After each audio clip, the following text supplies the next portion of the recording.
আমরা এই পৃথিবীর কাউকে একা রেখে জান্নাতে যেতে চাই না। কে হিন্দু, কে বৌদ্ধ, কে ইহুদি, কে খ্রিস্টান, এটা আমি জানতে চাইও না। আল্লাহ জানতে চায় তিনি যাদেরকে সৃষ্টি করছেন তারা মানুষ কিনা। আপনি শুধু ইসলামের নাম বিক্রি করলেই হবে না যতক্ষণ পর্যন্ত আপনি পূর্ণাঙ্গ মানুষ না হতে পারবেন।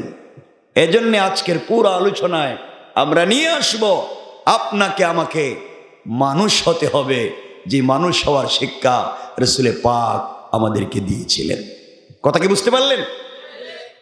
আমার কথা বলেন, ঠিক বলি নাই, বলছি বুঝতে পারছেন কিনা এটা বলেন। বুঝতে পেরেছেন? আওয়াজ দিচ্ছে না, আবার ঠিক বলতেছে। আমি কি মিথ্যা বলতেছি? আমি তো ঠিক যাই না শুনে বলতেছি। তা আপনি ঠিক বললে কি না বললে কি বলবেন? যে আমরা বুঝতে পেরেছি না হয় বুঝিনি। বুঝতে পেরেছেন? সকলে আওয়াজ করে বলেন, এই জবান দিয়েছেন কে? এই আওয়াজে না, ওই যে আগে বলছি মানুষ হওয়া লাগবে, ওই মানুষের মতো বলতে হবে। আরেকটা আওয়াজ করে, ওই যে পিছনে ওই কর্নারে যারা বসছে, এই কর্নারে, হেরা কিন্তু কয় নাই।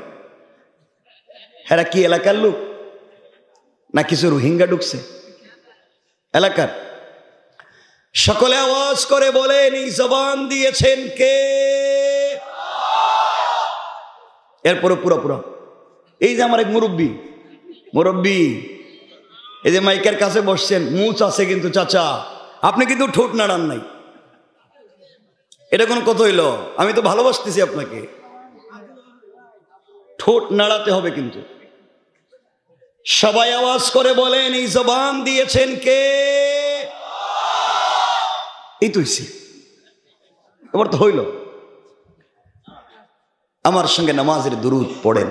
আল্লাহুম্মা সাল্লি আলা মুহাম্মাদ ওয়া আলা আলি মুহাম্মাদ কামা সাল্লাইতা আলা ইব্রাহিম ওয়া আলা আলি ইব্রাহিম ইন্নাকা হামিদুম মাজিদ।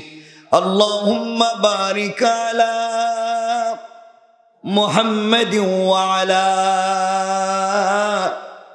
আলি মুহাম্মাদ কামা বারাকতা আলা ইব্রাহিম ওয়া আলা আলি ইব্রাহিম ইন্নাকা হামিদুম মাজিদ। আলহামদুলিল্লাহ।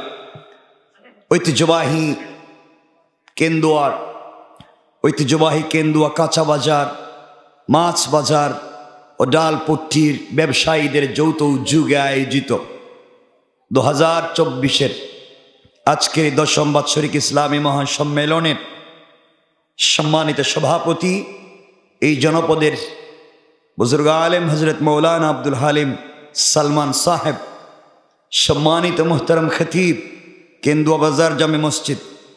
আজকের প্রোগ্রামে অনেকেই কথা বলেছেন, আমার আগে কথা বলেছেন হযরত মৌলানা মুফতি মিনহাজুল ইসলামী আরিফি সাহেব, আর অনেকেই কথা বলেছেন। আমার পরে হয়তো আমার ভাই শরীফুজ্জামান আসবেন, তিনিও কথা বলবেন। উপস্থিত হযরত বুজুর্গ উলামায়ে কেরাম, মুরব্বিয়ানে আযম, পর্দার অন্তরালে অবস্থানরত আমার সম্মানিত শ্রদ্ধেয় মা ও বোনেরা, বিশেষ করে আগামী দিনের জাতির দিকপাল, ভবিষ্যৎ জীবনে জাতির কান্ডারি, কলিজার টুকরা ছাত্র তরুণ যুবক বন্ধুগণ, আলোচনার শুরুতে আমার পক্ষ থেকে সকলকে আন্তরিক মুবারকবাদ শুভেচ্ছা জানিয়ে আল্লাহ পাক রব্বুল ইজ্জত ওয়াল জালালের শাহী দরবারে শুকরগুজার হচ্ছি যে আল্লাহ আজকের এই মুবারক তাফসীরে আমাদেরকে আসবার তৌফিক দিয়েছেন। শুকরগুজার হচ্ছি মুনিবের দরবারে, সকলে পড়ছি আলহামদুলিল্লাহ। আর একটু জোরে আলহামদুলিল্লাহ। আপনারা সকলে ভালো আছেন? আল্লাহ পাক আমাদেরকে ভালো রেখেছেন, বিশ্বাস করছি এবং মনে প্রাণে আশা করছি তিনি ভবিষ্যতে আমাদেরকে আরো ভালো রাখবেন ইনশাআল্লাহ। সম্মানিত উপস্থিতি, আমরা এদিকে সেদিকে কথা বলে সময় নষ্ট করতে চাই না। এই যুবকেরা অনেক চমৎকার প্রোগ্রামের আয়োজন করেছে, অনেক কষ্ট করেছে এই ভাইগুলো, এই যে বসে রয়েছে। আমি চলে এসেছি, কথা বলবো কিছুক্ষণ ইনশাআল্লাহ। তো আমরা লম্বা করতে চাই না। কোরআনে কারীমের 9 নম্বর পারার 7 নম্বর সূরা সূরা আরাফের 179 নম্বর আয়াত থেকে আমরা তেলাওয়াত করেছি। আমরা সরল অনুবাদ করে মূল আলোচনাকে সংক্ষেপ করব, আপনারা মনোযোগ দিয়ে শুনবেন। আল্লাহ বলছেন, ওয়ালাকাদ যারানা লিজাহান্নামা কাসীরাম মিনাল জিন্নি ওয়াল ইনস। আল্লাহ বলছেন, আমি সৃষ্টি করেছি জাহান্নামের জন্যে। কথা বুঝবেন, আল্লাহ বলছেন আমি সৃষ্টি করেছি জাহান্নামের জন্যে বহু সংখ্যক জিন এবং মানুষকে। আল্লাহ বলছেন আমি জাহান্নামের জন্য সৃষ্টি করেছি বহু সংখ্যক মানুষ এবং জিনকে। কে বলছেন? তাহলে আল্লাহই বলছেন আমি কিছু মানুষকে সৃষ্টি করেছি কিসের জন্যে? আসতে বললেন যে যেমন আপনারা আমরা যে জান্নাতি, আমাদেরকে কি জন্য সৃষ্টি করছেন আমরা তো জানি না। আমাদের কর্মের মাধ্যমে তা প্রতিফলন ঘটাতে হবে। আল্লাহ বলছেন আমি অনেক মানুষ এবং জিন সৃষ্টি করেছি কিসে দেওয়ার জন্যে? আরেক আয়াতে আল্লাহ বলছেন ওয়ান্নাস ওয়াল হিজারা, আমি জাহান্নামে যে আগুন জ্বালিয়ে দেব, যে আগুন লক্ষ কোটি মাইল দূর পর্যন্ত জ্বালিয়ে বর্ষ করে দিবে, সে আগুনকে জ্বালাবার জন্যে, সে আগুনকে প্রজ্বলিত করবার জন্যে আমি ব্যবহার করব লাকড়ি নয়, আমি পেট্রোল কেরোসিন ব্যবহার করব না।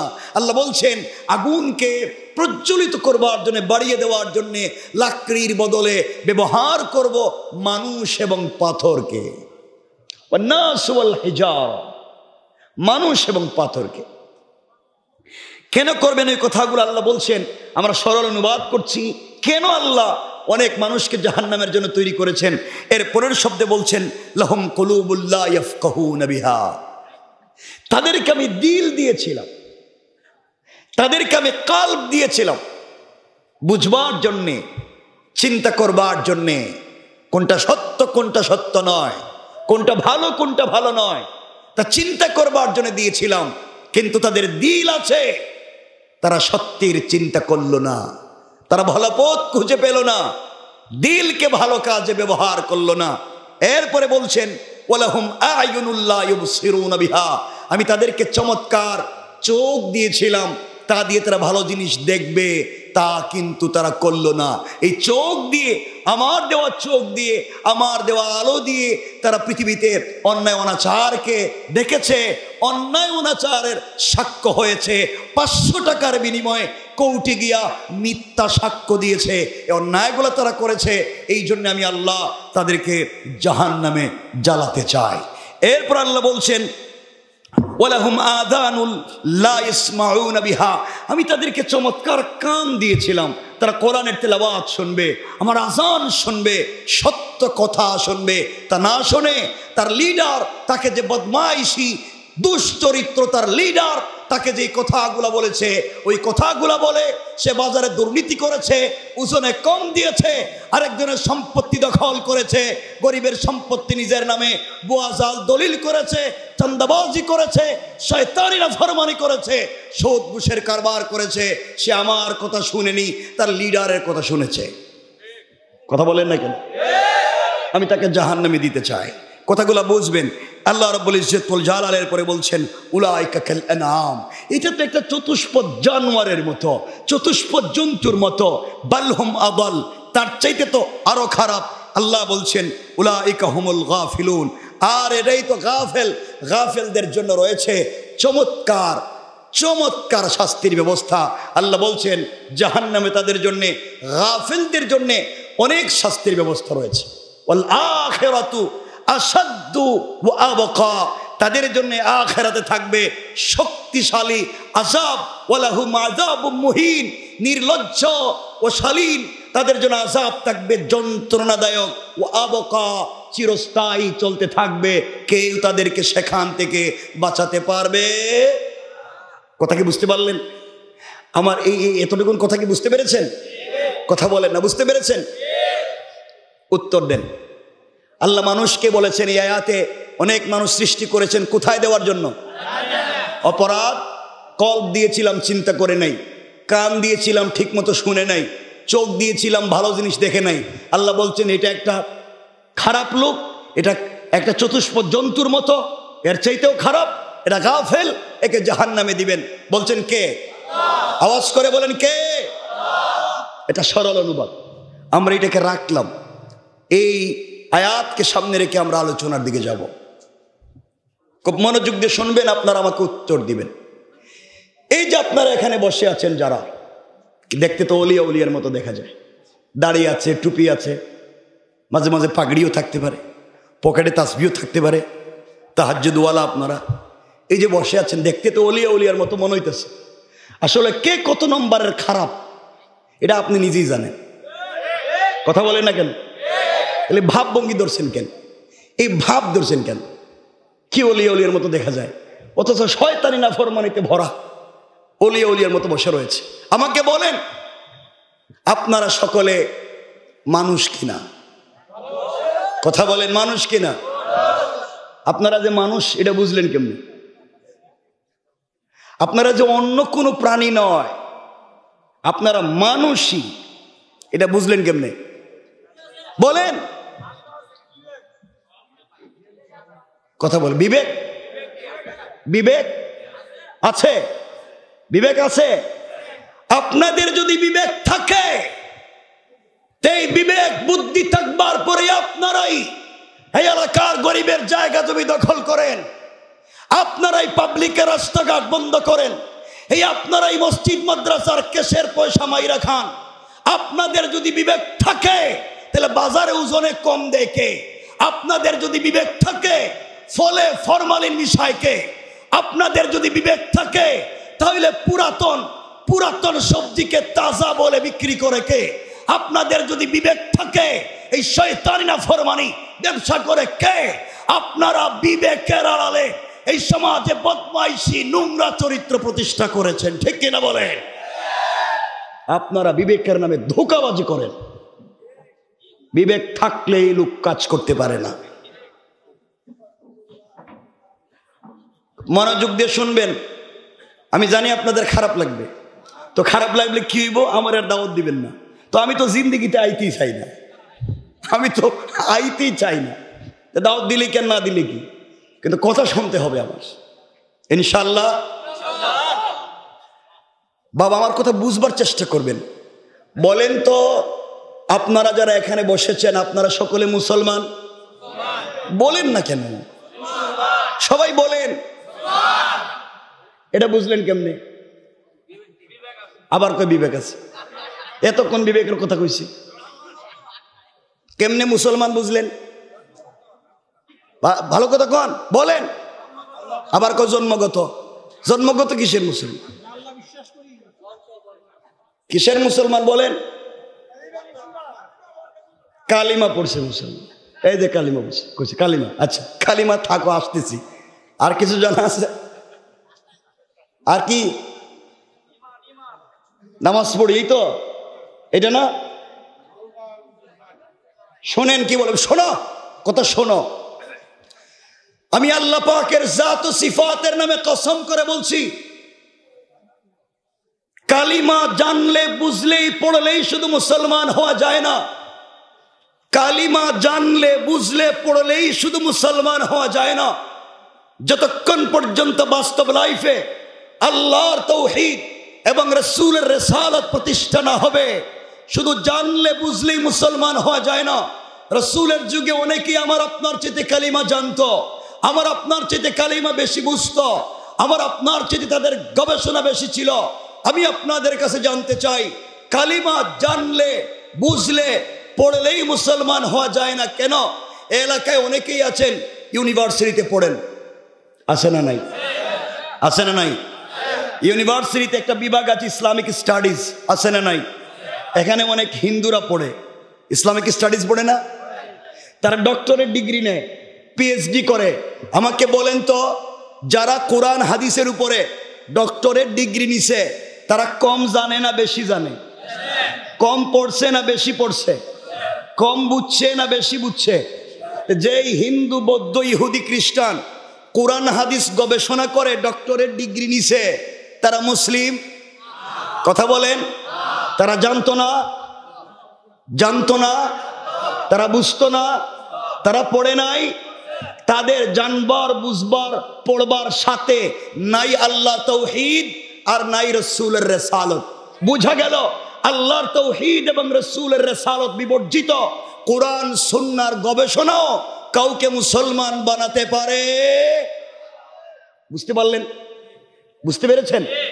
আচ্ছা, ভারতের মমতা ব্যানার্জি ইসলামিক স্টাডিজ নিয়ে পড়াশোনা পড়েছে, হেসে কি মুসলিম বলেন? হ্যাঁ, আমরা আরো সামনে যাচ্ছি, কোরআন থিসিস করতে হবে, আরেকটু সামনে যাচ্ছি।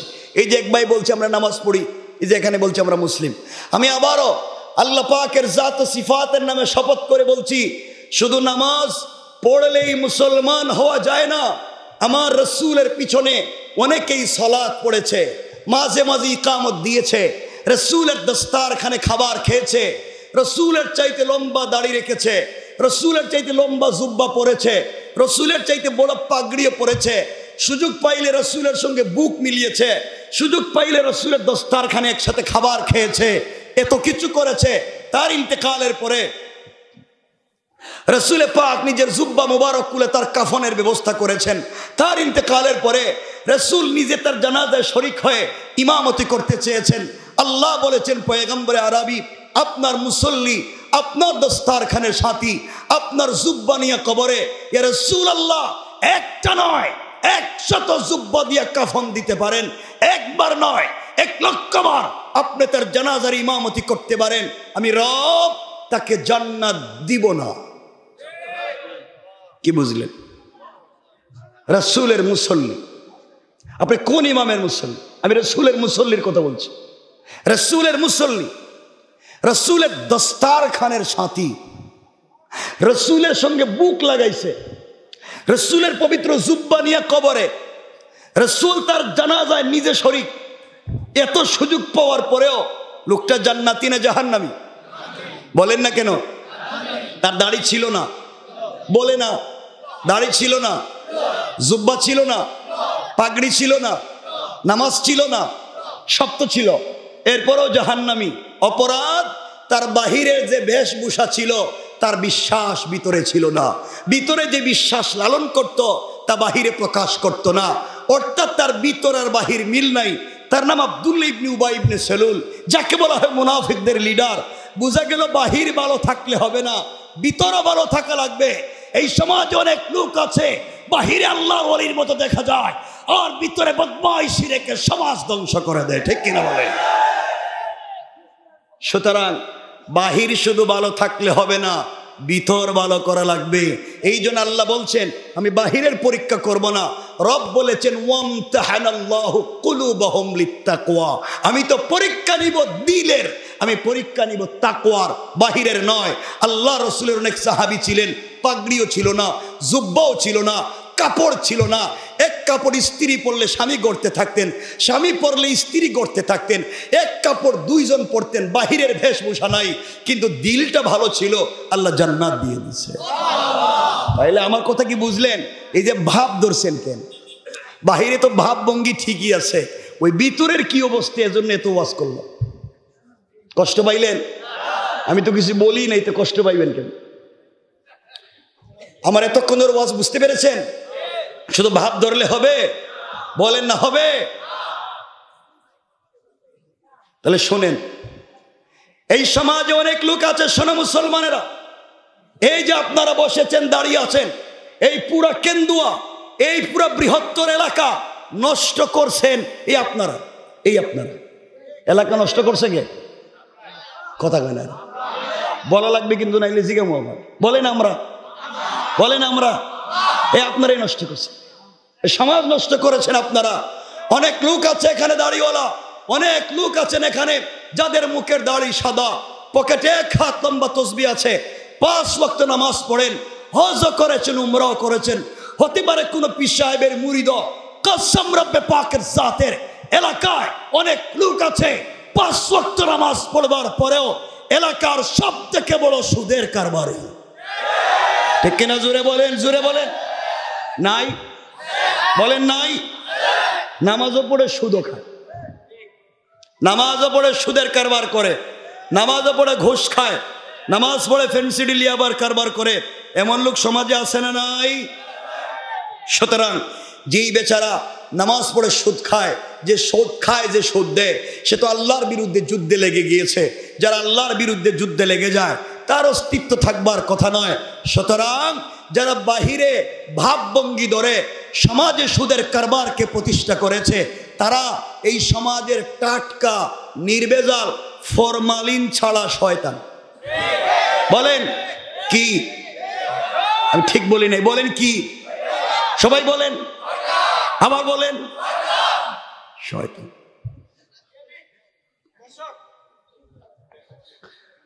অনেক লোক আছে এই সমাজে, অনেক লোক আছে এই সমাজে যারা এই কেন্দুয়ার মোড়ল, সব জানি না, কাউরে চিনি না, এলাকার মোড়ল, এলাকার মাতবর, এলাকার বিচারী, পঞ্চায়েতের বড় মুরব্বী, এলাকার সর্দার। অনেক লোক আছে এলাকায় কসম রব্বে পাকের জাতের, যারা এলাকার মাতবরি করতে গিয়া, পঞ্চায়েতের বিচার করতে গিয়া এক কাপ রং চা খাইয়া এদিকের বিচারকে এদিকে দিয়ে দেয়। কথা বলেন ঠিক কিনা? বলেন নাই? বলেন নাই? বলেন নাই? এ সমাজ নষ্ট করছে কে? কথা কন, ভাব ধরছেন কেন? ওয়াজ বুঝবেন। সমাজ আমি আর আপনি নষ্ট করেছি, বাজার নষ্ট, ব্যবসা নষ্ট, পরিবার নষ্ট, এলাকা নষ্ট, শেষ পর্যন্ত আল্লাহর ঘর পর্যন্ত নষ্ট করে দিচ্ছি। আমি আপনাদের কেন্দুয়ার কাউকে চিনি না, আমি আমার পক্ষ থেকে বলছি, খবর নেন বৃহত্তর এলাকায় ম্যাক্সিমাম মসজিদের সভাপতি সুদখোর, ক্যাশিয়ার ঘুষখোর, সেক্রেটারি দুর্নীতিবাজ, চাঁদাবাজ, বদমাইশ, ফেন্সিডিল ব্যবসায়ী, ইয়াবা ব্যবসায়ী, এতিমের জায়গা দখল করে, বিধবার বাড়ি দখল করে, গরিবের সম্পত্তি মাইরা খায়, শেষ বয়সে মসজিদ মাদ্রাসার দায়িত্বশীল হয়ে যায়। কথা বলেন ঠিক কিনা? বলেন এগুলা নাই? জোরে বলে নাই? সমাজ নষ্ট করছে কে? এ ভাব ধরছেন কেন?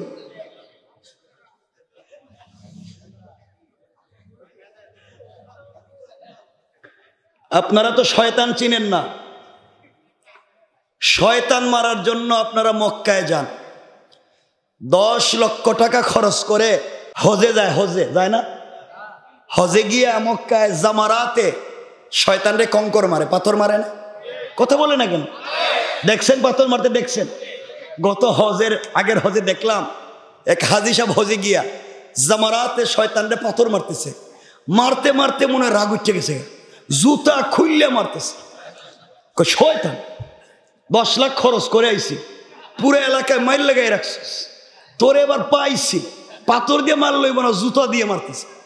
আমি আপনাদের কাছে সরলভাবে জানতে চাই, 10 লক্ষ খরচ করে মক্কায় গিয়া যেই শয়তান রে জুতা দিয়া মারলেন, এই শয়তান কেন্দুয়ায় কোনোদিন সুদের কারবার করছে?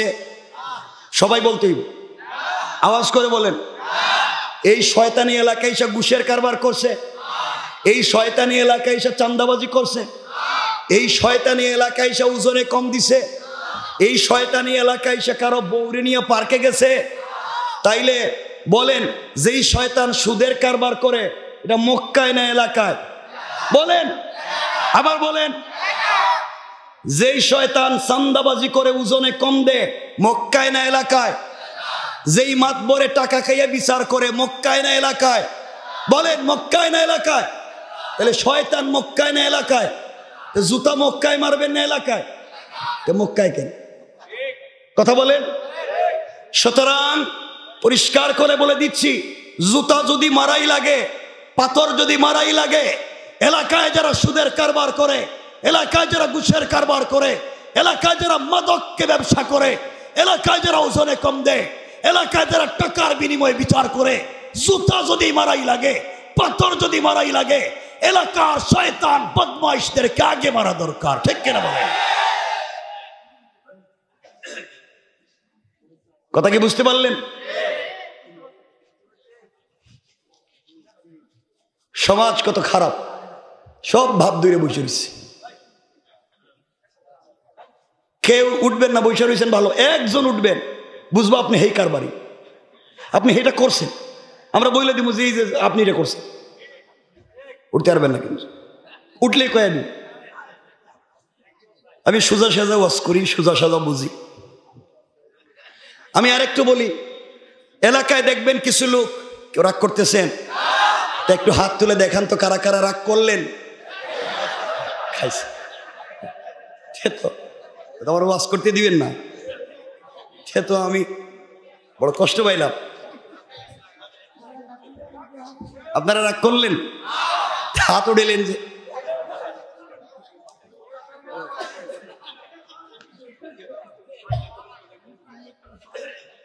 বুঝেন নাই নাকি? ও এত ওয়াজ আস্তে আস্তে করতেছি বুঝাবার জন্য। আগে বলছি না বুঝলে আবার বলবো, এখন বলেন বুঝেন নাই, হাত ভুলে উঠে গেছে, এই তো। আচ্ছা, কষ্ট নিয়েন না। আমি আরেকটা অল্প করে বলি, একটা নির্ভেজাল টাটকা ফরমালিন ছাড়া একটা শয়তান দেখাইয়া দিই। আপনারা চাননি? দেখাই দিতাম। শুন, দেখবেন মসজিদে অনেক জুমার সময় অনেক মুসল্লি সবার শেষে আসে। ইমাম সাহেব খুতবা দিতেছেন, হ্যাঁ মসজিদে এসে আছে না, আইসি বগলে জুতা নিয়ে ধাক্কায় ধাক্কায় একবারে আগের কাতারে, একবারে সামনে, সবার পিছনে কিন্তু আইসে। এখন খুতবা চলতেছে, যে সামনের কাতারে বসা ও 12টা আইসে, আর হ্যাঁ 1:30টায় আইসেই জুতা বগল তোলে নিয়ে 1 নম্বর কাতারে। নামাজ শেষ করে সালাম ফিরিয়েই আবার জুতা নিয়ে আবার যাইতেছে। আইসে সবার পরে, যায় সবার, কথা বলেন না, আসছে সবার, আইসি সামনে চলে আইসে। আপনারা যদি নির্ভেজাল ফরমালিন ছাড়া এটা অরিজিনাল শয়তান দেখার নিয়ত থাকে, যে সবার শেষে আইসা ধাক্কাইয়া সামনে আইসে, আবার সবার শুরুতে ধাক্কাইয়া চলে যায়, এর চেহারার দিকে এইভাবে তাকায় থাকবেন আর বলবেন আল্লাহ একটা নির্ভেজাল শয়তান দেখাইলাম। কথা কি বুঝলেন? এবার তো বুঝতে পারলেন? কষ্ট পাইছেন? এই জন্য এতক্ষণ যা বললাম, আজকের ওয়াজের মূল প্রতিপাদ্য, আজকের ওয়াজের মৌলিক শব্দ হলো ভালো হয়ে যাও। সবাই বলেন কি হয়ে যাও? আসতে বললে হবে না, কি হয়ে যাও?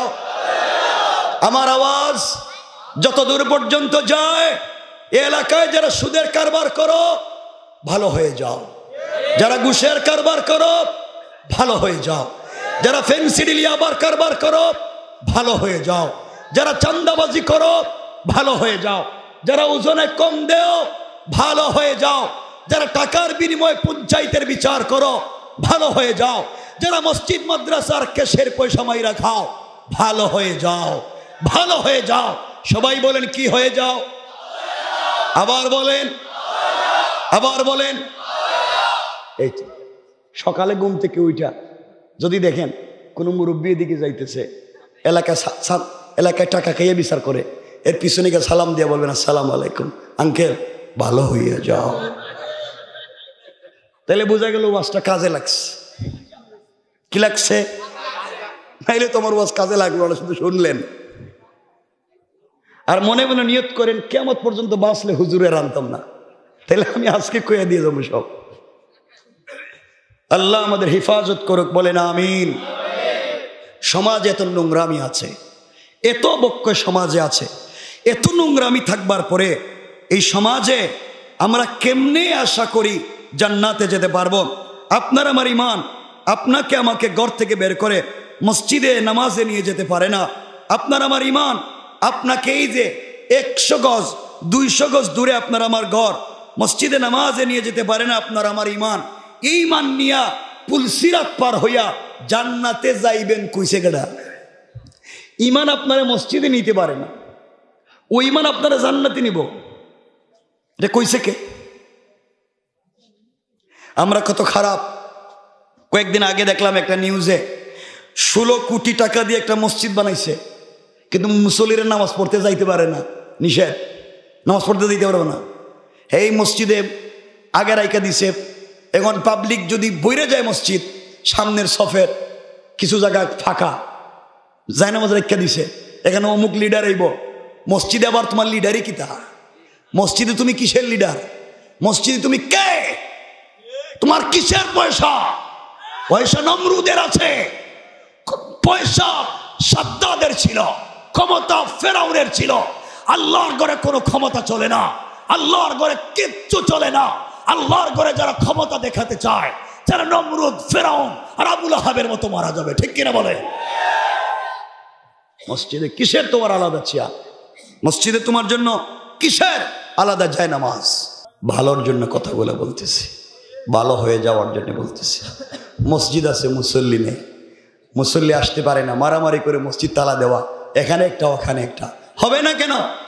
সৌদি আরবের মতো জায়গায় কাবার আদলে মঞ্চ করে এখন নাচানাচি আর গান গাওয়ানো হয়, ঠিক কিনা বলেন? যারা কাবা চত্বরকে, যারা কাবার চিত্রকে পদদলিত করতে চায়, বেইজ্জত করতে চায়, যারা এই দেশে আলিম উলামার দেশ, পীর বুজুর্গের দেশ, অলি আব্দালের দেশ, গাউস কুতুবের দেশ, মাদ্রাসা মসজিদের দেশ, আযান ইকামতের দেশ, কোরআন সুন্নাহর দেশ, ইসলামী আন্দোলনের কর্মীর দেশ, এই দেশের ভিতরে আযান ইকামত, মসজিদ, মাদ্রাসা, উলামায়ে কেরাম, আল্লাহ এবং তার রাসূলের বিরুদ্ধে যারা অবস্থান গ্রহণ করবে, যারা গালাগালি করবে, 10 লক্ষ ইসলামী আন্দোলনের কর্মী জিন্দা, তাদের অস্তিত্ব এই সমাজে খুঁজে পাওয়া যাবে না, যাবে না, যাবে না, ঠিক কিনা জোরে বলে? সুতরাং আমাদেরকে এই দ্বীনের পথে চলতে হবে আল্লাহর উপরে ভরসা করে। পারবো তো ইনশাআল্লাহ? যদি আমরা আল্লাহর উপরে ভরসা করতে পারি, আল্লাহর সঙ্গে সম্পর্ক রাখতে পারি, কার সাথে? পৃথিবীর কারোর সাথে না। কারণ পৃথিবীর সবাইকে আমরা খুশি করতে পারবো না 100%, কিন্তু একজনকে খুশি করতে পারবো, তিনি কে? মাত্র একজন। আমরা চাইলে মা বাপকে 100% খুশি করতে পারবো না। মা বাপ কোনো জিনিস চাইছে, দিতে পারেন নাই, বলবে সন্তান বড় হয়ে গেছে তো এখন আমাদের কত ভুলে গেছে। স্ত্রীকে আপনি সারা জীবন দিছেন, হয়তো এই ঈদে কিছু দিতে পারেন নাই, স্ত্রী বলবে 20 বছর সংসার করছি, তুমি কি দিছো? কথা বলেন না কেন? সন্তান বলবে তুমি আমাদের জন্য কি করছো? অর্থ হলো এই পৃথিবীর সবাই নিমক হারাম, কেউ পক্ষে থাকবে না। সূরা আল মাআরিজ আল্লাহ বলছেন, ওয়ালা ইয়াসআলু হামিমুন হামিমা, কলিজার টুকরা বন্ধু পর্যন্ত বন্ধুর খবর নিবে না, সব ধোঁকা। এই জন্যে আমরা পৃথিবীর সকলকে একসাথে খুশি করবার ব্যর্থ চেষ্টা বাদ দিয়ে একজনকে করব, তিনি কে? আল্লাহকে যদি করতে পারি, রব বলেছেন, বান্দা আমাকে খুশি করে হাত উঠাইয়া পৃথিবীতে যা চাইবা আমি আল্লাহ তোমাকে তাই দিয়ে দেব। কথাগুলা দিল দিয়া শোনেন মুসলমানেরা। এই দুনিয়ার জমিনে আল্লাহ রাব্বুল ইজ্জত ওয়াল জালাল আখিরি জামানার পয়গম্বর সরকারে কায়নাত, দু জাহানের সরদার নবী রহমত জনাবে মুহাম্মদুর রাসূলুল্লাহ সাল্লাল্লাহু আলাইহি ওয়াসাল্লাম তখন পর্যন্ত পৃথিবীর জমিনে জিন্দা। আমি আপনাদেরকে যে কথার দিকে নিয়ে যেতে চাই, আল্লাহর সঙ্গে যদি সম্পর্ক হয়ে যায়, ঘরে বসে বসেও জান্নাতের খাবার পাওয়া যায়। কেমনে আপনাদেরকে বোঝাতে চাই, এই দুনিয়ার জমিনে রাসূল পাক জিন্দা থাকা অবস্থায় হযরতে ফাতেমা রাদিয়াল্লাহু তাআলা আনহার সঙ্গে চলার পথে এক ইহুদির মেয়ের সম্পর্ক হয়ে গেল। তারিখে ইবনে জারির তাবারিতে লিখে, ফাতেমার সঙ্গে কে ইহুদির মেয়ের সম্পর্ক হয়ে গেল। একদিন 2 দিনের না, লম্বা দিন পর্যন্ত তাদের সম্পর্ক চলতে থাকলো। ওই মেয়েটা প্রতিদিন ফাতেমার কাছে চলে আসে, বিকেল বেলা চলে যায়। ফাতেমার চমৎকার চরিত্র দেখে, আদর্শ দেখে, আমানতদারি দেখে ইহুদির মেয়েটা পাগল হয়ে গিয়েছে, অভিভূত হয়ে গিয়েছে, কিন্তু সে কালিমা পড়ে মুসলমান হয় নাই। এইভাবে চলতে চলতে প্রায় 8-10 বছর চলে গেল। ও ইহুদির মেয়েটা একদিন তার বাবার বাড়িতে গিয়েছে। ইহুদি ডাক দিয়া বলেছে, মেয়ে আমার, বয়স তোমার কম হয় নাই মা, তোমার বয়স তো কম হয় নাই, আজ না হয়ে কাল তোমাকে বিয়ে দেওয়া লাগবে। মারে আমি তোমার জন্যে বাবা হিসেবে এই পৃথিবীর, আমাদের দেশের, আমাদের এলাকার সব থেকে পয়সাওয়ালা শিল্পপতির এক সুন্দর ছেলেকে তোমার জন্যে পাত্র নির্বাচন করেছি, তোমাকে বিয়ে দিতে চাই মা। বলো না তুমি কি ওই বিয়েতে রাজি? মেয়ে ডাক দিয়ে বলেছে, আব্বা জান, আপনি আমার জন্যে ছেলে ঠিক করেছেন বাবা, আমাকে জিজ্ঞাসা করলেন বিয়েতে রাজি কিনা। বাবা, আপনি আমাকে আগামীকালকে সন্ধ্যা পর্যন্ত সময় দেন, সন্ধ্যার আগে আগে আপনার কাছে আমি ফাইনাল সিদ্ধান্ত জানাইয়া দিই। এইভাবে মেয়েটা বাবার কাছ থেকে বিদায় নিয়া দুনিয়ার কারো সঙ্গে পরামর্শ করে নাই। সকালবেলা ফাতেমার বাড়িতে চলে গিয়েছে। ফাতেমাকে গিয়ে বলছে, বোন রে, আজ আমি এসেছি আমার লাইফে সব থেকে বড় সিদ্ধান্ত নিতে এসেছি। ও আমার বোন, এই পৃথিবীতে আমার বাবা আমাকে বিয়ে দিতে চায়, আমার জন্যে চমৎকার ছেলে দেখে রেখেছে, ওই ছেলের সঙ্গে আমাকে বিয়ে দিতে চায়। আমি ওই বিয়েতে রাজি হব কিনা তোমার সঙ্গে পরামর্শ করতে এসেছি।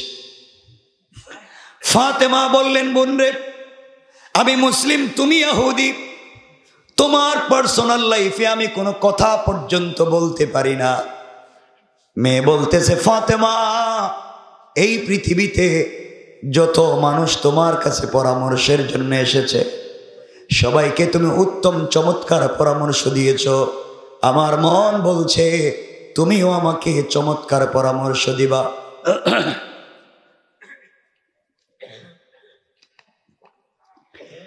ফাতেমা বললেন, বোন রে, কি বলতে চাও বলো।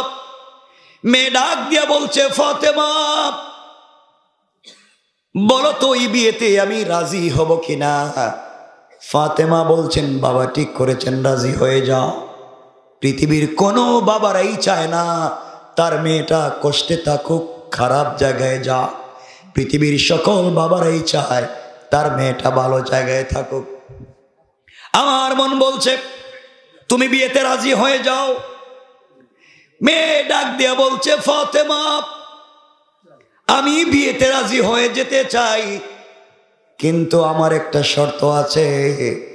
আমার শর্ত হলো, তুমি যদি আমার বিয়েতে যাও, আমার মাথার উপরে হাত রেখে আমার জন্য দোয়া করে দেও।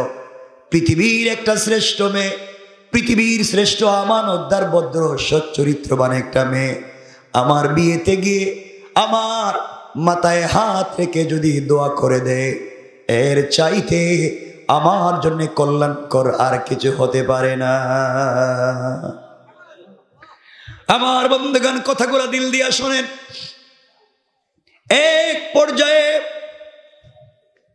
হযরতে ফাতেমা রাজি হয়ে গেলেন, বললেন, বোন রে, ইনশাআল্লাহ আমি তোমার বিয়েতে যাব। সংক্ষেপ করে বলে দেই, কথাগুলা দিল দিয়ে শোনেন। ফাতেমা বিয়েতে রাজি হয়ে গেলেন। মেয়েটা তার বাবার কাছে গিয়েছে, ডাক দিয়া বলেছে, আব্বা জান,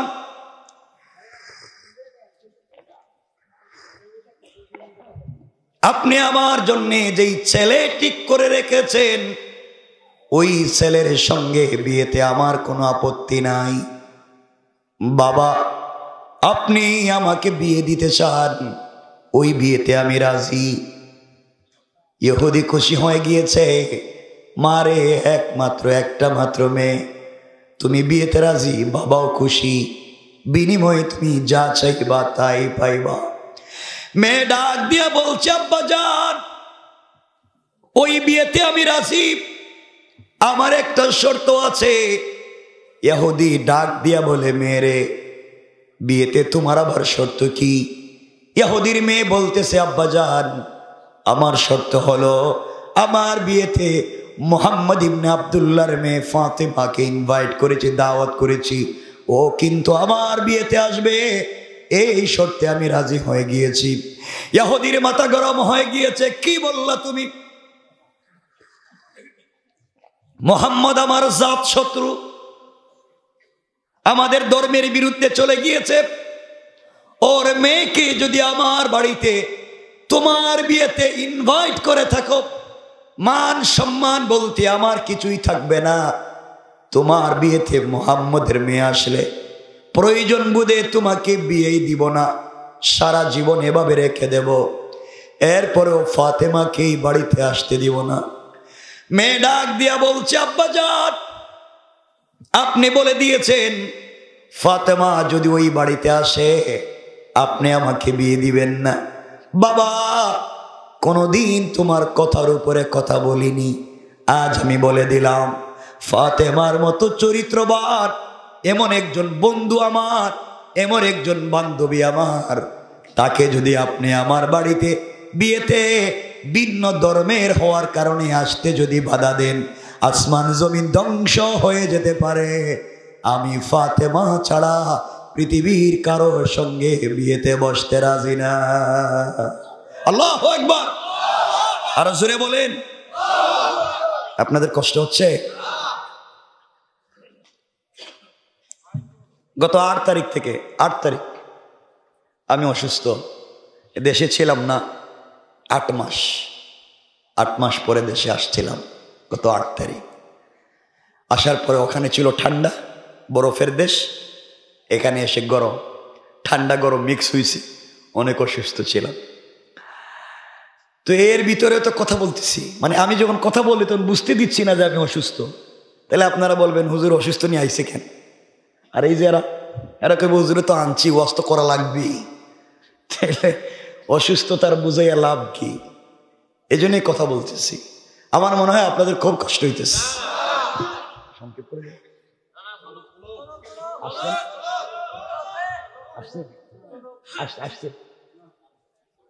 না লম্বা করবো না, আপনাদের কষ্ট দিব না আমি।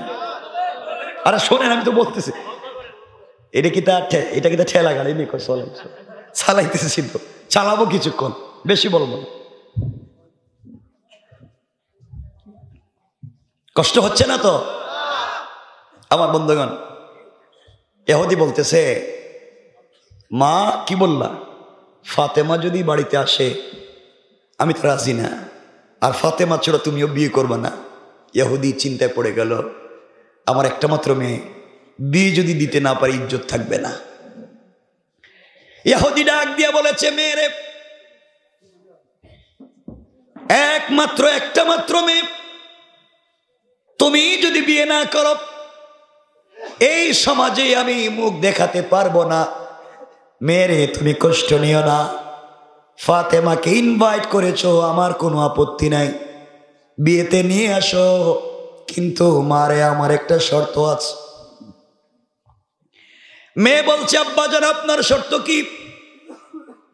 ইহুদি বলতেছে, মেয়েরে আমার শর্ত হলো ফাতেমা যদি এই বাড়িতে আসতে হয়, গরিবের মেয়ে, তোমার বিয়েতে আমি যাদেরকে ইনভাইট করেছি ইনভাইট করব, সবাই টাকাওয়ালার ছেলে মেয়ে, দামি দামি কাপড় পরে আসবে, দামি দামি অর্নামেন্টস জুয়েলারি পরে আসবে। ফাতেমা গরিবের মেয়ে, 3 বেলা 1 বেলা খাবার পায় না, বাঙ্গা ঘরে থাকে, দামি কোনো কাপড় নেই, ছেঁড়া কাপড় পরে। ও যদি আমার বাড়িতে ছেঁড়া কাপড় পরে, পুরাতন কাপড় পরে বিয়েতে চলে আসে, আমার সম্মান থাকবে না, আমার সোসাইটিতে ইজ্জত থাকবে না। সে যদি আমার বাড়িতে আসতে হয় সামাজিকতা রক্ষা করে আসতে হবে, নতুন জামা কাপড় পরে আসতে হবে। ইহুদির চিন্তা হলো ফাতেমা কাপড়ও পাবে না, আসতেও পারবে, বলেন না, বলেন না। তার চিন্তা হলো কাপড়ও নাই, আশাও নাই, এই হলো তার সিদ্ধান্ত। এই কথা শুনছেন কে? এত আসতে বলবেন না, জোরে বলেন। আলোচনার শুরুতেই বলছি, সম্পর্ক একজনের সাথে যদি করা যায়, বাড়িতে বসে কথা বললেও শুনবেন কে? ইহুদি সিদ্ধান্ত নিয়েছে ওই কথার মাধ্যমে ফাতেমাকে বাড়িতে আসতে দিবে না। আর আমার আল্লাহ সিদ্ধান্ত নিয়েছেন ফাতেমাকে ওই বাড়ির বিয়েতে পাঠাইয়া দিবে। আল্লাহ পারবে? বলেন না পারবে? আমার বন্ধুগণ, মেয়েটা ফাতেমার কাছে এসে চোখের পানি ছেড়ে ডাক দিয়ে বলতেছে, বোন রে, তুমি আমার বিয়েতে যাও, আমার বাবা চায় না, আমার বাবা রাজি না। অনেক অনুনয় বিনয়ের পরে এক শর্তে রাজি হয়েছে, তুমি যদি একটা নতুন জামা পরে আমার বিয়েতে যাও, এছাড়া আমার বাবা বিয়েতে রাজি না। ফাতেমা চোখের পানি ছেড়ে দিলেন আর ডাক দিয়ে বলছেন, বোন রে, এমন এক বাবার ঘরে জন্ম নিয়েছি, 3 বেলা 1 বেলা খাবার থাকে না, মাসের পর মাস চলে যায়, চুলায় কোনো আগুন জ্বলে না, নতুন কাপড় পাওয়া তো দূরের কথা, পুরাতন কাপড়ও ঠিক মতো পাওয়া যায় না। কিন্তু আমার দিলে কোনো অনুশোচনা নাই, আমার দিলে কোনো ব্যথা নাই। আমি তো একজনকে ভালোবেসে ফেলেছি, তিনি আমার আল্লাহ। আমার বিশ্বাস, দুনিয়ায় যদি কষ্ট করে দিন কাটিয়া চলে যাই, আখিরাতে আমার আল্লাহ আমাকে রানী বানাইয়া দিতে পারেন। কোন ঠিক কিনা? আমার বন্ধুগণ, এক পর্যায়ে মেয়েটা বলতেছে, ফাতেমা, তুমি বলো আমার বিয়েতে কি কাপড় পরে যাইবা? ফাতেমা বললেন, বোন রে, আমার তো কাপড়ই নাই, যেতে পারবো না। এবার ইহুদির মেয়ে চোখের পানি ছেড়ে ফাতেমাকে জড়িয়ে ধরে কান্দে আর ডাক দিয়ে বলেছে, বোন রে, তুমি আমাকে বলেছো দীর্ঘদিন পর্যন্ত তোমার সঙ্গে চলাফেরা করে যেই জিনিস আমি বুঝতে পেরেছি, তুমি না বলেছো তোমার সঙ্গে একজনের প্রেম, তুমি না একজনকে দিল থেকে ভালোবাসো। তুমি আমাকে বলেছো তোমার সৃষ্টিকর্তা আল্লাহ যে আসমান জমিন তৈরি করেছে, তুমি তাকে মনে প্রাণে ভালোবাসো। তোমার আল্লাহর অনেক ক্ষমতা, প্রতিদিন পূর্ব দিগন্তে সূর্য উঠায়, তোমার আল্লাহর অনেক ক্ষমতা, রাত দিন বানাইয়া দেয়। ফাতেমা, তুমি আমাকে বলেছ তুমি যখন নামাজের সেজদায় পড়ে তাকে ডাক দাও, সে তোমার সঙ্গে কথা বলে, সারাদিন অপেক্ষা করো, রাত হয়ে গেলে তার সঙ্গে কথা বলবে। ও ফাতেমা, তোমার আল্লাহর যদি এত ক্ষমতা হয়, তোমার আল্লাহ কি একটা কাপড়ের ব্যবস্থা করতে পারে না? এত এত ভালোবাসা যদি তোমার হয়, একতরফা ভালোবাসা হয় না, তুমি তাকে একা একা ভালোবাসে যাও। আমার মন বলছে সে তোমাকে ভালোবাসে না। ফাতেমা, তুমি আমাকে বলেছ তোমার আল্লাহর কাছে কোনো জিনিস চাইলে হাসবি আল্লাহ, আল্লাহ আমার জন্য যথেষ্ট মনে করে কোনো জিনিস চাইলে তিনি ফিরাইয়া দেয় না। আমি পরীক্ষা করতে চাই, আল্লাহর কাছে একটা কাপড়ের আবদার করো, তোমার রব যদি তোমাকে কাপড় দিয়ে দেয়, আমিও কালিমা পড়ে মুসলমান হয়ে যাব। ফাতেমা বিগি হয়ে গেলেন, এক পর্যায়ে বলে ফেললেন, বোন রে, ইনশাআল্লাহ কথা দিলাম তোমার বিয়েতে যাব এবং এই পৃথিবীর সব থেকে দামি কাপড় পরে যাব। আল্লাহু আকবার বলেন। চিন্তা করলেন সম্পর্ক কার নাম? সম্পর্ক। মেয়েটা বাপের কাছে গিয়ে বলছে, আব্বা, ফাতেমা কিন্তু বিয়েতে আসবে এবং নতুন জামা পরে আসবে। ইহুদি বলতেছে ঘরে খাবার নাই, থাকবার জায়গা নাই, এবার নতুন জামা কাপড় কই পাইব? আমার আল্লাহ কোরআনে কারিমে বলছেন, ইন্না কাইদাশ শাইতানি কানা দাঈফা। ওরা যত কুটকৌশল করে, আল্লাহ বলছেন তাদের সকল কুটকৌশল আল্লাহর কাছে মশা মাছির ঘরের চাইতে আরো দুর্বল। ঠিক কিনা?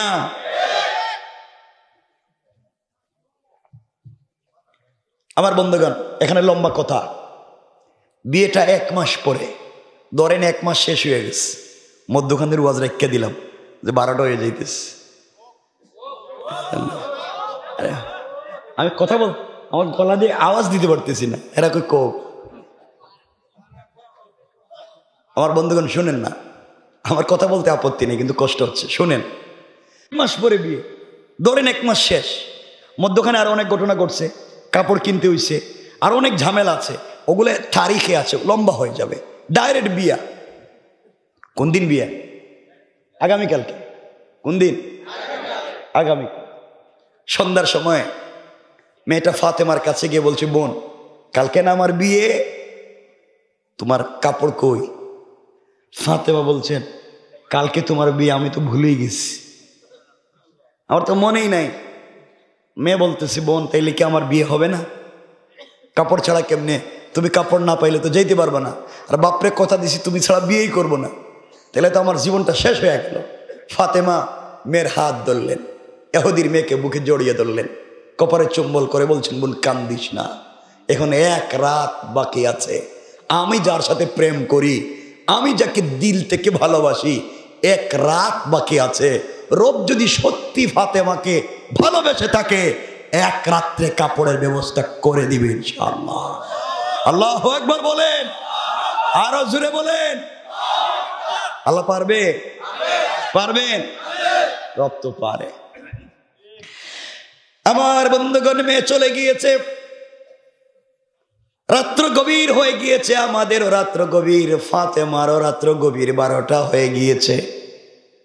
ফাতেমা গভীর রাত্রে মুসল্লা বিছাইয়া দিয়েছে, সাজদার মধ্যে গিয়ে চোখের পানি ছেড়ে কান্না করে ডাক দিয়ে বলেছে, আল্লাহ, এই দুনিয়ার জমিনে তুমি ছাড়া যে আমার আর কেউ নাই আল্লাহ, বাবার কাছেও কিছু বলবার নাই, বাবা তো 3 বেলার খাবারেরও ব্যবস্থা করতে কষ্ট হয়ে যায়। আয় আল্লাহ, যদি এই দুনিয়ার জমিনে আমি ফাতেমার মা খাদিজা দুনিয়ার জমিনে বেঁচে থাকতো, আমার মা আমার আবদার পুরা করে দিত, কিন্তু আল্লাহ, আমার মা তো বাবাকে ভালোবেসে সবগুলা সম্পত্তি তোমার রাস্তায় দান করে দিয়েছে, মাও দুনিয়ার জমিন থেকে চলে গিয়েছে, মা যে পৃথিবীতে আর নাই। আয় আল্লাহ, সারাদিন অপেক্ষা করি, রাত্র কখন গভীর হয়ে যায়, সাজদায় পড়ে তোমাকে ডাক দিয়া বলবো, আল্লাহ, তুমি কি আমার কথা শুনতে পাও? আমি যে ফাতেমা, তোমাকে ছাড়া যে আমার চলে না, সারাদিন রোজা রাখি, ইফতারের পরে সাজদায় পড়ে যায়, সূরা ফাতিহা আমি যখন তেলাওয়াত করি, তুমি আমার কথার জবাব দাও। আল্লাহ, এতদিনের সম্পর্কে তোমার কাছে আমি কিছু চাই না, আজ পর্যন্ত তোমার কাছে আমি কিছু চাইলাম না। আয় আল্লাহ, আজ তোমার কাছে একটা জিনিসের আবদার করতে চাই, ওইটা ফাতেমার সৌন্দর্য বাড়াবার জন্যে না, ফাতেমার চাহিদা বাড়াবার জন্যে না, ফাতেমার ইচ্ছা পরিপূর্ণ করবার জন্যে না। আল্লাহ, আমার বাবা মানুষের বাড়িতে বাড়িতে, বাজারে বাজারে দিনের দাওয়াত নিয়ে যায়, আমি মেয়ে মানুষ হওয়ার কারণে দাওয়াত দিতে পারি না। আয় আল্লাহ, আমি আজকে বলেছি ইহুদির মেয়ের বিয়ে বাড়িতে যাব, আমার যে কোনো কাপড় নাই, আল্লাহ, আমি যে তোমারে ভালোবেসে যাই, তুমি কি সত্যি আমাকে ভালোবাসো? কিছুই চাইলাম না, শুধু জান্নাতে তোমাকে পেতে চাই। আজ আমি ছোট্ট একটা জিনিসের আবদার করতে চাই, ফাতেমার সৌন্দর্য বাড়াবার জন্যে নয়, একটা কাপড়ের আবদার করতে চাই, ওই কাপড় পরে ইহুদির মেয়ের বিয়ে বাড়িতে যেতে চাই, আর ওইটা যেন দিনের দাওয়াত, তাবলীগের দাওয়াত হয়ে যায়। ওই কাপড় পরে ইহুদির মেয়ের বিয়ে বাড়িতে যাওয়ার পরে ওই বাড়িতে যত মহিলারা জমা হবে, সকল মহিলারা যেন আমার কাপড়ের দিকে তাকাইয়া কালিমা পড়ে মুসলমান হয়ে যায়। আয় আল্লাহ তাআলা, তোমার কাছে কাছে একটা কাপড়ের আবদার করতে চাই, ফাতেমার সৌন্দর্য বাড়াবার জন্যে না, ফাতেমার চাহিদা মিটাবার জন্যে না, শুধু দ্বীনের দাওয়াতের জন্যে। তুমি কি আমাকে একটা কাপড় দিতে পারো না? চোখের পানিগুলা মুছে সেজদার থেকে উঠে গেলেন। কানতে কানতে মুসল্লা রেখে দিয়েছে। গভীর রজনীতে হঠাৎ করে তাকাইয়া দেখে ঘরের কর্নারে 2টা কাপড়ের প্যাকেট। আরো জোরে, আরো জোরে। ফাতেমা কাপড়ের প্যাকেট গুলা হাতে নিয়েছেন, হাউমাউ করে কান্না করে আকায়ে নামদার তাজদারে মদিনা সরকারে দু আলম কলিজার টুকরা প্রিয় হাবিব রাসূল পাক সাল্লাল্লাহু আলাইহি ওয়াসাল্লামের কাছে নিয়ে গিয়েছেন। বাবাকে জড়িয়ে চুকে পানি ছেড়ে ডাক দিয়া বলেছেন, আব্বা। নামাজের সেজদায় গিয়ে আল্লাহর কাছে কাপড়ের কথা বলছি বাবা, কে জানি ঘরের কর্নারে রেখে গিয়েছে, কিছুই বুঝলাম না। রাসূল কাপড়ের প্যাকেট গুলা হাতে নিলেন, একটা প্যাকেট খুললেন, খুলে দেখেন একটা প্যাকেটের ভিতরে একটা সালোয়ার, একটা কামিজ। আর একটা প্যাকেট খুলে দেখেন ওই প্যাকেটের ভিতরে ওড়না। 3টা কাপড়, সালোয়ার, কামিজ আর ওড়না। প্যাকেট খুলতেই যেন জান্নাতুল ফিরদাউসের মিশকে আম্বরের গ্রান বের হয়ে গিয়েছে। এমন ডিজাইনের কাপড় তো মা কোনো বাজারে দেখি নাই। স্টোন দিয়া ডিজাইন করা, পাথরের টুকরা দিয়া, গ্লাসের পাথরের টুকরা দিয়া 3 পিসের মধ্যে ডিজাইন করা, সালোয়ার কামিজের ডিজাইন করা, গ্লাসের টুকরা দিয়া ওড়নার মধ্যে ডিজাইন করা। মার এত চমৎকার কাপড় কোন ফ্যাক্টরি থেকে কে দিয়ে গেল? এমন সময় জিবরাইল সালাম দিয়া বলছেন, ইয়া রাসূলুল্লাহ, দুনিয়ার কেউ দিয়ে যায় নাই, আমি জিবরাইল কিছুক্ষণ আগে আল্লাহ আমাকে বলে দিয়েছেন, জিবরাইল যা যা জান্নাতুল ফিরদাউস থেকে আমার ফাতেমার জন্য একটা পূর্ণাঙ্গ ড্রেস কাপড় নিয়ে চলে যা। ইয়া রাসূলুল্লাহ, এটা তো আমি নিয়ে আইছিলাম, আল্লাহ পাঠাইছেন।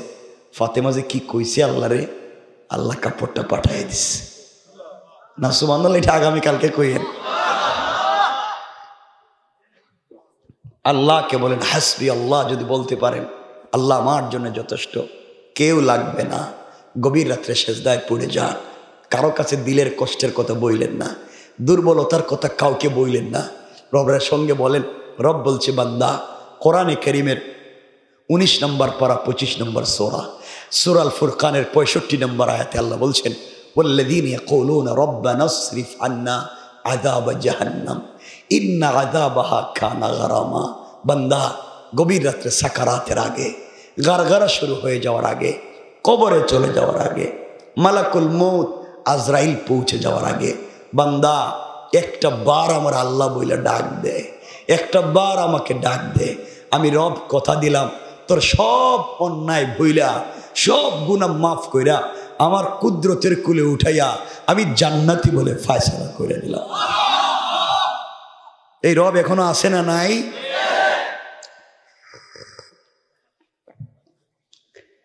নবীজি কাঁদলেন, ফাতেমাকে জড়িয়ে ধরলেন।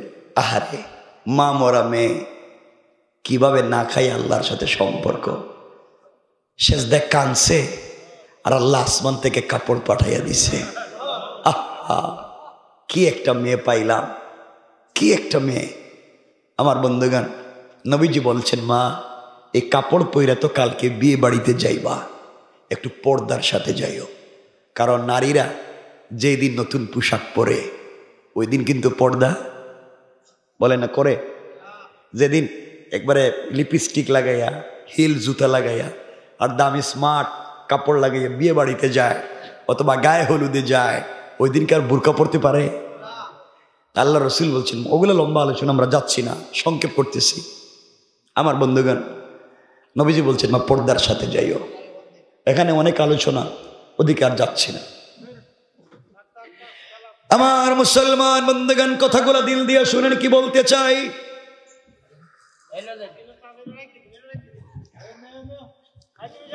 আমার ভাইয়েরা, সংক্ষেপ করে দিলাম।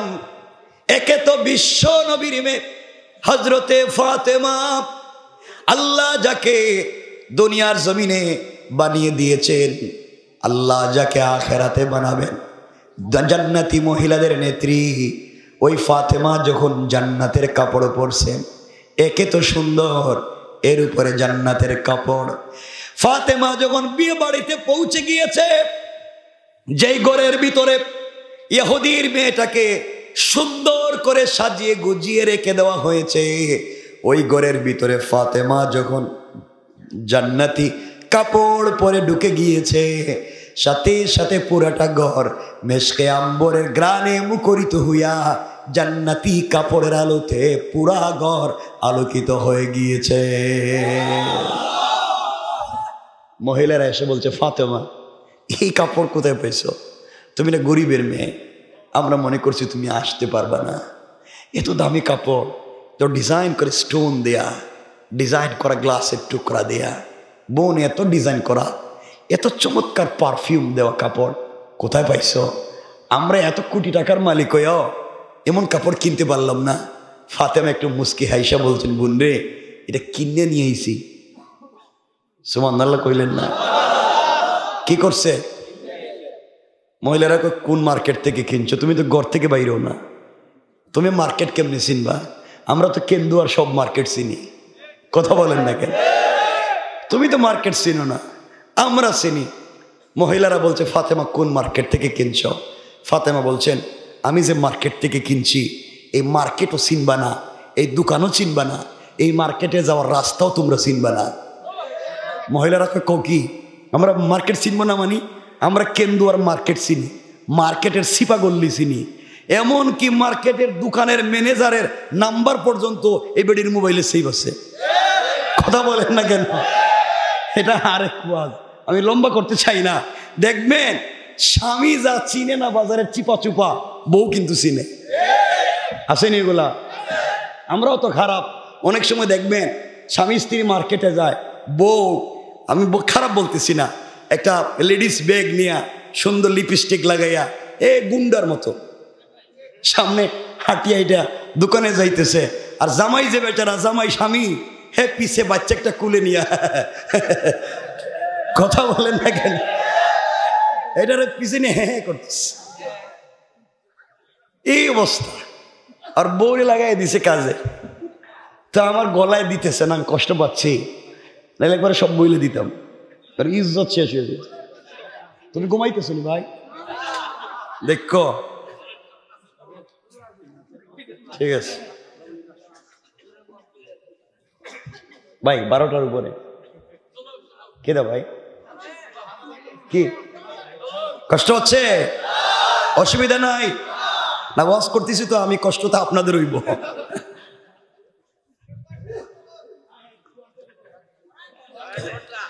আমার বন্ধুগণ, কথাগুলা দিল দিয়ে শুনে নেবার কি বলতে চাই, কথাগুলা শুনেন, সামনে কি বলতে চাই মনোযোগ দিয়ে শোনেন। ফাতেমা বলছেন, কাপড় কিনে নিয়ে এসেছি। মহিলারা বলছে, কোত্থেকে কিনছেন বলেন? ফাতেমা বললেন, তোমরা চিনবা না। এক পর্যায়ে ফাতেমা বলে ফেলছেন, বোন রে, আমি যে কাপড় কিনে নিয়ে এসেছি, এই কাপড়ের মতো কাপড় কিনা তো দূরের কথা, তোমাদের সবার বাপ দাদার 14 গোষ্ঠীর সম্পদ যদি বিক্রি করে দেও, আমার কাপড়ে যে পাথর দিয়ে ডিজাইন করা, একটা পাথরের টুকরাও কিনতে পারবা না। মহিলাদের রাগ কম না বেশি? জেদ কম না বেশি? দেখছো নি গরিবের মেয়ে কি কয়, আমাদেরকে থ্রেট দেয়। মহিলারা কিন্তু সহ্য করতে পারে না।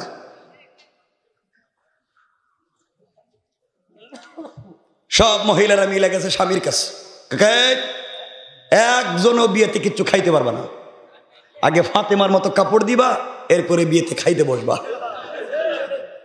দেখছো যেই মেয়ের বিয়ে হওয়ার কথা ওই মেয়েটা বাবার কাছে গিয়ে বলছে, আব্বা তুমি না বলছিলা ফাতেমা কাপড় পাইবো না, এমন কাপড় পরছে আমারে যেটা তুমি কোটি টাকা দিয়ে কিনে দিছ, মনে হইতেছে এই কাপড় দিয়ে ফাতেমার জুতা মুছা যাইব।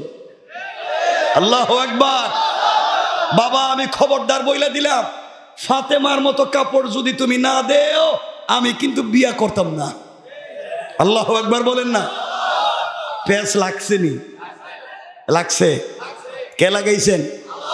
ফাতেমার সম্পর্ক কার সাথে?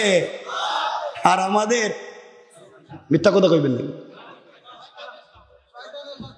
না, না ওই জোয়ান যারা আছে আমার মতো হেরা তো আছে তাদের গার্লফ্রেন্ড নিয়ে ব্যস্ত, ঠিক কিনা?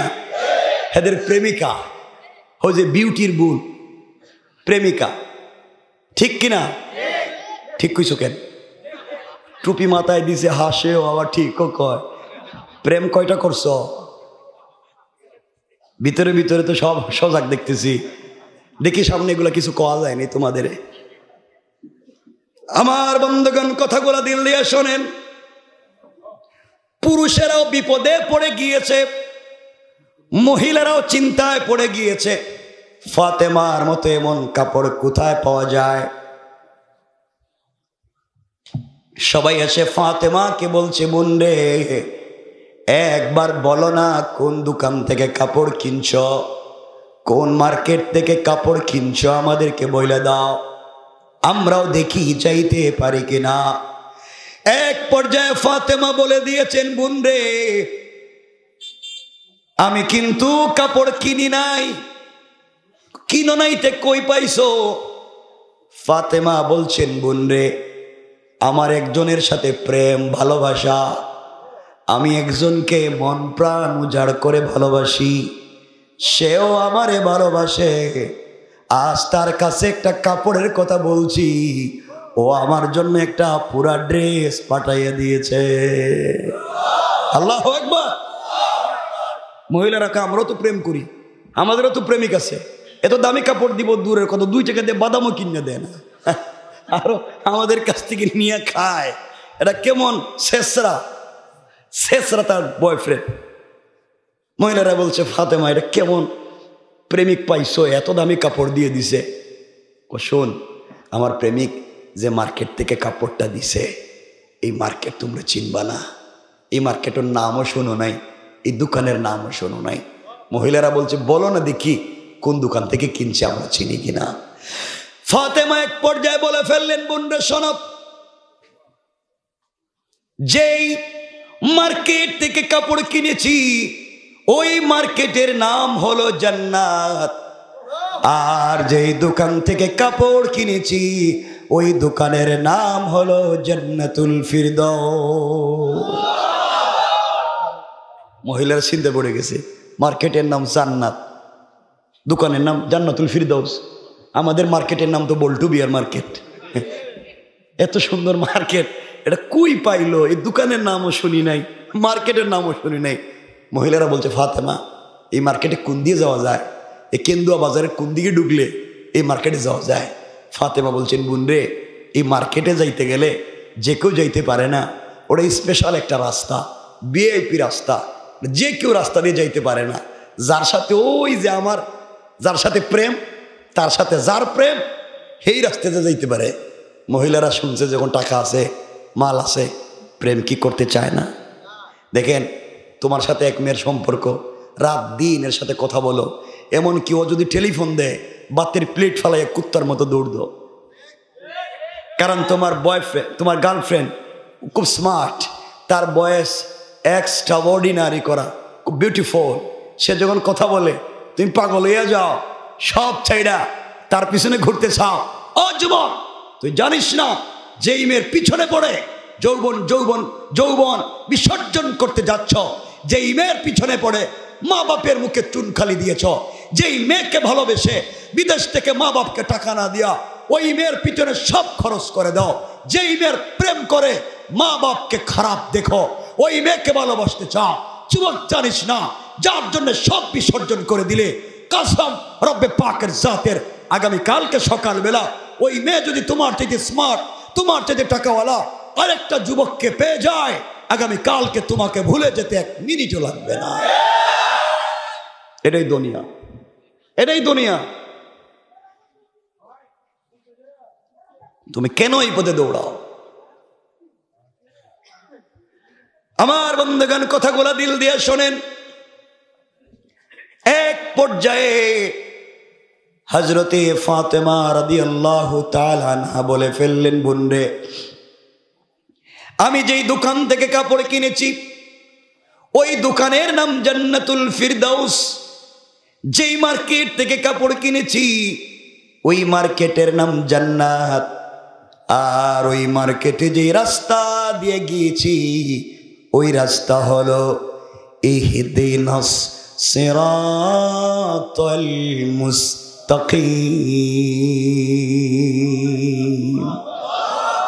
ও মহিলারা, তোমরা যদি সিরাতে মুস্তাকিমের রাস্তায় চলো রে, সামনে গেলে জান্নাত নামক মার্কেট পাইবা।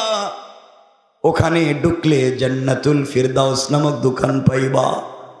ওখানে গেলে আমার মালিকরেও পাইবা। মালিকের সঙ্গে যদি তোমাদের সম্পর্ক হয়ে যায়, আমার চাইতে দামি দামি কাপড় তোদেরকেও গিফট করতে পারে। সুবহানাল্লাহ বলেন। মহিলারা চিন্তা করে, সিরাতে মুস্তাকিমের রাস্তা কই কি? এটা আমাদের রাস্তা কি? এমন নাম তো নাই।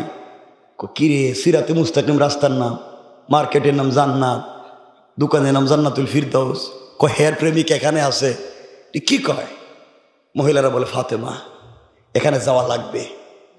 দরকার হলে বাপ দাদা 14 গোষ্ঠী সম্পত্তি বিক্রি করুন, দরকার হলে কিডনি বিক্রি করুন, এরপরেও এই কাপড় লাগবে না? লাগবে না? কথা বলেন নাকি? যুবক আছে দেখেন না, কিডনি বিক্রি করে আইফোন 16 কিনে, ঠিক কিনা? কত খারাপ হয়েছে। আমার বন্ধুগান, মহিলারা বলছে, ফাতেমা, আমরা তো ওখানে যেতে চাই। তুই রাস্তাঘাটের তো নাম শুনছিও না জীবনে, কোন দিক থেকে রাস্তা আরম্ভ? ফাতেমা বলছেন, এটা ভিআইপি রাস্তা, যে কেউ যাইতে পারবা না। এই রাস্তা দিয়ে চলতে গেলে একটা স্পেশাল আইডি কার্ড লাগবে, পরিচয়পত্র লাগবে। পরিচয়পত্র ছাড়া এই রাস্তা দিয়ে কেউ যাইতে পারবে না। পরিচয়পত্র থাকলেই হবে না, আইডি কার্ড একটা পিন নাম্বার আছে। ওই পিন নাম্বার যদি মনে না থাকে তাইলে কিন্তু রাস্তা পাইবা না। আপনার কাছে এটিএম কার্ড আছে, পিন নাম্বার মনে নাই, বুথ থেকে টাকা তুলতে পারবেন? ফাতেমা বলছেন, বোন, কার্ড থাকলে হবে না, পিন নাম্বারটা রাখা লাগবে। মহিলারা বলছে, বোন রে, এ কার্ড কি, পিন নাম্বার কি ডাকো? ফাতেমা বললেন, শোনো, কার্ডের নাম হলো জি কার্ড। আইডি কার্ড, পরিচয়পত্র সঙ্গে থাকলে রাস্তা পাইবা।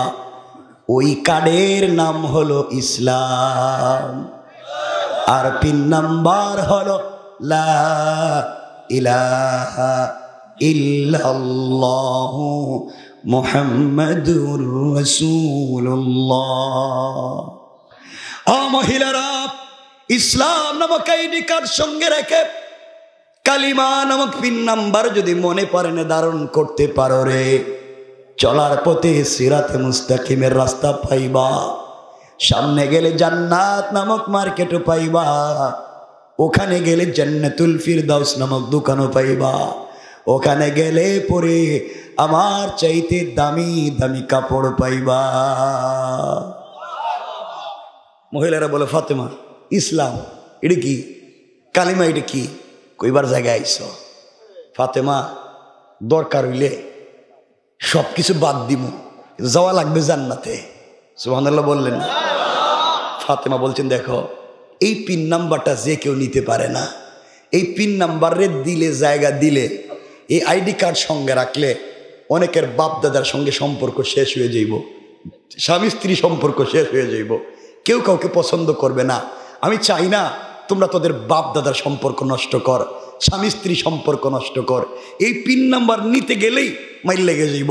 মহিলারা বলছে, দরকার হলে স্বামীরে ছাইড়া দিব, দরকার হলে মা বাপরে ছাইড়া দিব, এরপরে কাপড় লাগবে। আল্লাহু আকবার বলেন না? বলো, আইডি কার্ড কার কাছে গেলে পাওয়া যায়? কোন মেম্বার আইডি কার্ড দেয়? মেম্বার। ফাতেমা বলছেন, এইবার জায়গায় আইস, কোন মেম্বার চেয়ারম্যান আইডি কার্ড দেয় না। এই আইডি কার্ড বিতরণ করেন আমার আব্বা। আল্লাহু আকবার। তোদের বাপ দাদারা আমার বাপরে দেখতে পারে না, আমার আব্বা তো কিছুই কয় না। এই যে তোদের বাপ দাদা আমার বাপরে গালিগালাজ করে, আমার বাপ কিচ্ছু কয় না।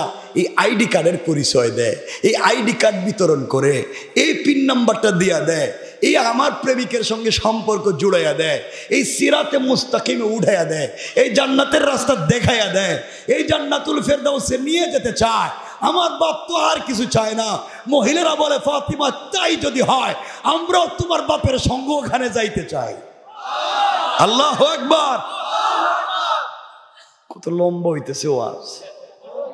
কিতা এটা তো কথা আছিল না ভাই? তুমি না 18 মিনিট কইছিলে, 18 মিনিট গিয়ে 1 ঘন্টা যাইতেছে না। আর বল ভাই, রাজীব ভাই আইছে, শরীফুজ্জামান ভাই আইছে, আসছে কিনা এটা কোন?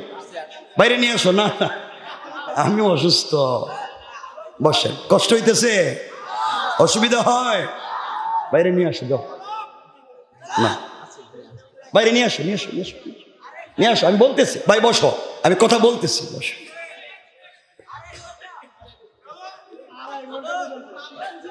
ভাই বসতেছি, আমি বলতেছি, সরি, বসো ভাই, আমি তো অসুস্থ না। আচ্ছা আমি বলতেছি, আমি কথা বলবো, বাইরে নিয়ে আসো, আমি 5-7 মিনিট কথা বলবো, বাইরে নিয়ে আসো। আমার বন্ধুগণ, মহিলারা কি বলে ওখানে? আপনারা কি যাইতে চান? আপনারাও বলেন না যাইতে চান? সবাই ভাই কই তুমি? ভাই তুমি আসো, শরীরটা ঠিক আছে?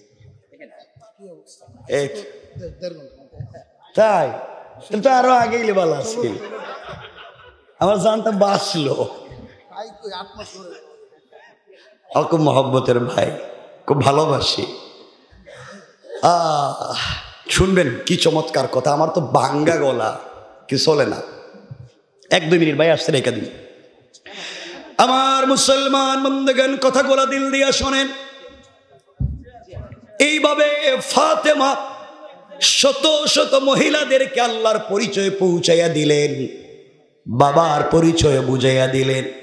আজ যদি প্রত্যেকটা ঘরে ঘরে দ্বীনের দাওয়াত পৌঁছে যায়, তাওহীদের রিসালাতের দাওয়াত পৌঁছে যায়, কোরআনের শিক্ষা যদি প্রত্যেকটা ঘরে পৌঁছে যায়, দাঙ্গা হাঙ্গামা থাকবে না, মারামারি ফিতনা ফাসাদ থাকবে না, পুরা দুনিয়ার মানুষ ঐক্যবদ্ধ হবে।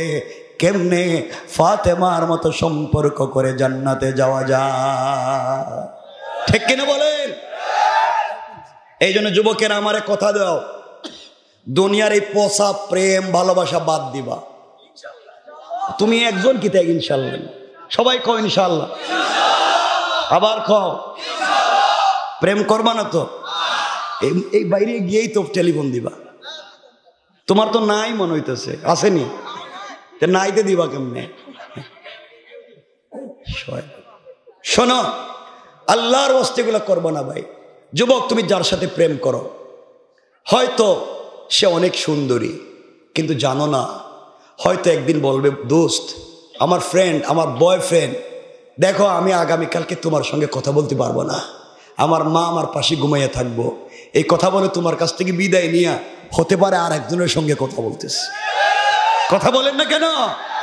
এই দুনিয়া ধোঁকা, এই দুনিয়ার শয়তানের জায়গা হচ্ছে শুধু ধোঁকা দেওয়া। দুনিয়া সব ধোঁকা, সব বাদ দাও। যুবক, আমিও তো প্রেম করি, তুমিও প্রেম করো। তুমি ভুল জায়গায় প্রেম করেছ। প্রেম যদি করতে হয় একজনের সঙ্গে, তিনি কে? আমার রব তো মাঝে মাঝে আমার রসুলের সাথে প্রেম করতেন, আমার রসুলকে দিল থেকে ভালোবাসতেন। আমার আল্লাহ মাঝে মাঝে আমার রসুলকে ভালোবাসে ডাক দিতেন, ইয়া আইয়ুহাল মুদ্দাসসির, ইয়া আইয়ুহাল মুজাম্মিল। মাঝে মাঝে বলতেন, কুম ফাআনজির ওয়া রাব্বাকা ফাকাব্বির ওয়া সিয়াবাকা ফাতাহির। মাঝে মাঝে বলতেন, ও চাদরওয়ালা চাদর খোলো, ও কম্বলওয়ালা তুমি কম্বলের নিচে খাদিজাকে নিয়ে ঘুমিয়ে আছো। তোমার প্রেমিক লা তাখুযুহু সিনাতুন ওয়ালা নাওম, সারা রাত জায়গা আছে, একটাবার ঘুমায় না। বান্দা তোর সাথে একটাবার কথা বলতে চাই, তোমাকে না ভালোবাসা ফলাইছি, আমার যে ঘুম আসে না, উঠো না ঘুম থেকে। ও বন্ধু, তুমি আয়েশার সঙ্গে ঘুমাই আছো, আল্লাহ আরশ ইস্তাওয়া, আমি আরশে আজিমে একা একা ভাল লাগে না, উঠো, কম্বল ছাড়ো, ঠান্ডা পানি দিয়ে ওযু করো, সিজদায় গিয়ে একটা বার আমাকে সুবহান রাব্বিয়াল আলা বলে ডাক দাও, আমি আরশে আজিমে থাকবো না, সাথে সাথে তোমার ঘরের দরজায় হাজির হয়ে যাব। রব তো তার নাম। রব আফসোস করে বলছেন, ও বান্দা, তোর কি হয়েছে? কে তোকে বিপদগামী করেছে? ইয়া আইয়ুহাল ইনসান মা গাররাকা বিরাব্বিকাল কারীম, এই মানুষ কে তোকে ধোঁকা দিয়েছে আমার মতো মহান রব থেকে? আল্লাযী খালাকাকা, অথচ আমি না তোরে আমার হাত দিয়ে বানাইছি। কে তোরে বিপদগামী করলো? কে তোর দিলে আমার চাইতে মোহব্বত ঢুকায়া দিল? সব বাদ দাও, মোহব্বত একজনের সাথে করব, তিনি কে? হযরতে ফাতেমা তাই করলেন। 1 মিনিট আমার বন্ধুগণ, সকল মহিলারা ডাক দিয়ে বলেছে, ফাতেমা, ইসলাম নামক আইডি কার্ড ধারণ করে, কালিমা নামক পিন নাম্বার যদি দিলের ভিতরে গ্রহণ করে, আমরা যদি সিরাতে মুস্তাকিমের রাস্তা দিয়ে চলি, সামনে গেলে জান্নাত পাবো, ওখানে গেলে জান্নাতুল ফিরদাউস পাবো, ওখানে গেলে মহান মালিককে পেয়ে যাব। ও ফাতেমা, দেরি করা যায় না, প্রয়োজন বুঝে সব ছেড়ে দিতে পারি। যেই মালিক একজন গরিবের মেয়ের সঙ্গে সম্পর্ক করে, সিজদায় কথা শুনে জান্নাত থেকে কাপড় পাঠিয়ে দিতে পারে, ওই মালিককে আমরাও হাত ছাড়া করতে চাই না। তারিখে ইবনে জারির তাবারিতে লিখে, এই সময়ে একসাথে 370 জন অথবা 450 জন মহিলা একসাথে ফাতেমার কাপড়ের দিকে তাকাইয়া কালিমা পড়ে মুসলমান হয়ে যায়। চিন্তা করলেন, হাসবি আল্লাহ, আল্লাহ আমার জন্য যথেষ্ট। এই পরিচয়টা কি কাজে লাগলো? এখন এরা মুসলমান হইছে। এখন এই বাড়ির বিয়ে বাড়ির কি অবস্থা? যেই মেয়ের বিয়ে হবে হে মুসলমান, তার স্বামী মুসলমান না। এবং এই বাড়ির পুরুষদের সঙ্গে এই বাড়ির মহিলাদের কি ঘটতেছে? হযরতে ফাতেমা বাড়ি পর্যন্ত কেমনে আইলেন? তার পরনের কাপড়টা বর্তমানে কোথায় আছে? এরপরে বাড়িতে কি ঘটল? পুরুষরা কি করলো, মহিলারা কি করলো, রসুল পর্যন্ত কেমনে আসলেন, কেমনে দিন পয়দা হইল, সব রাইখা দিলাম। কেউ কথা বলবেন না, এখানেই আজকে থাকলো।